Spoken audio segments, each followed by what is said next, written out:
I do believe one of the things that the messages that I do want to kind of key in on is they don't have a message. There's no message for African American men. And that's where the Democrats are going to lose in a lot of races. They're going to get very surprised because they are not messaging to African American men. And those guys in Southwest Atlanta, I think there is a way to tell them about climate change. I think there is a way to tell them about the environment. When you roll through any inner city in this country and you see those big buses and that black smoke go in the air and say, your babies are breathing that. You know what I mean? What are we going to do about that? I think that there is a way when there's that same guy in Southwest Atlanta is going to see his kids, you can actually message to him on issues that affect climate change and all of that. It's all how you do it. But the Democrats have failed at doing that. And they've made it about a lot of these simple identity politics without actually getting some depth to their messaging. And they assume that people are just going to vote for them without actually messaging. What do you think, Robert? Well, yeah, I agree completely with that. But at the same time, I think the other issue is that they was one thing to message what you want to talk about to them. It's another thing to ask them what they want to talk about, to ask them what their issues are. That's one of the big benefits of the Trump rallies is call and response. Trump gets a real-time poll. You say something, people clap. You put that in the messaging. You say something, people boo. You don't put that in the messaging. So I think instead of talking to them and trying to convince them that climate change is an issue, which it is, I think you should talk to them about what the hell they want. Like, what is it that you want us to change? Do you want us to create job opportunities? You want us to put in a national program that will have certificate? You can do both, but I think that when you leave off the actual talking to voters about what they want and sticks only to focus groups, well, then what you end up with is running a Seattle campaign in Atlanta, which does not work well.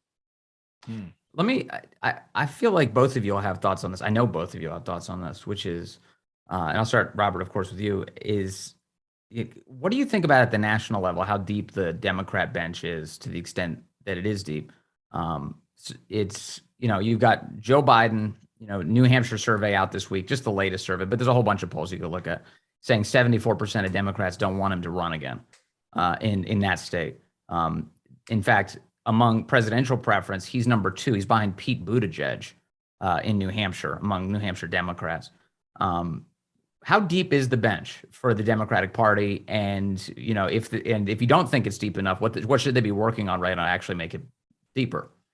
Well, I find it interesting when people talk about the idea of a bench, because after George W. Bush left office, for example, there was no Republican bench at all. And then especially nobody would have put Donald Trump on the bench of upcoming Republicans. I think the bench kind of evolves over time. And what's going to have to happen is some of the older gatekeepers are going to slowly move out of the way, or someone's going to push them out of the way, and that'll open up a whole new bench. I think Democrats Robert, they lost after George W. Bush too. This is true.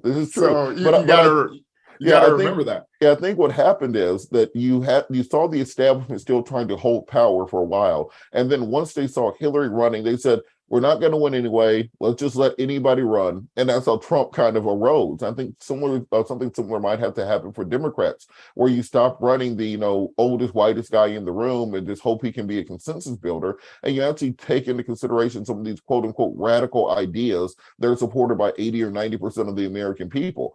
If you look at Biden's poll numbers, Biden could do like 3 things this week and double his poll numbers, basically. Marijuana decriminalization, student loan cancellation, and executive order on climate change. And everybody will say, wow, that was a great idea. Why didn't he do that a long time ago? But for some reason, they're unwilling to do those things. I don't think that they campaigned on. And Democrats have this bad habit of just saying, hey, look, I didn't do anything that I told you I was going to do. You should definitely vote for me, because if I had a bigger majority, I could continue doing not a damn thing for you. And that's definitely like what you voted for. No, I agree with that. The only thing that I would say is that a lot of things that Democrats want and the American people overall want were in that Build Back Better plan. The problem was Democrats didn't know how to message. And I can tell you, I go into Western Maryland and West Virginia, and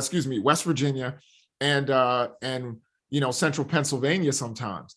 And in those areas, one of the things that just to your point, and a point that you made earlier, Robert, was, I talked to some people out there, and one of the reasons they love Trump is because he showed up.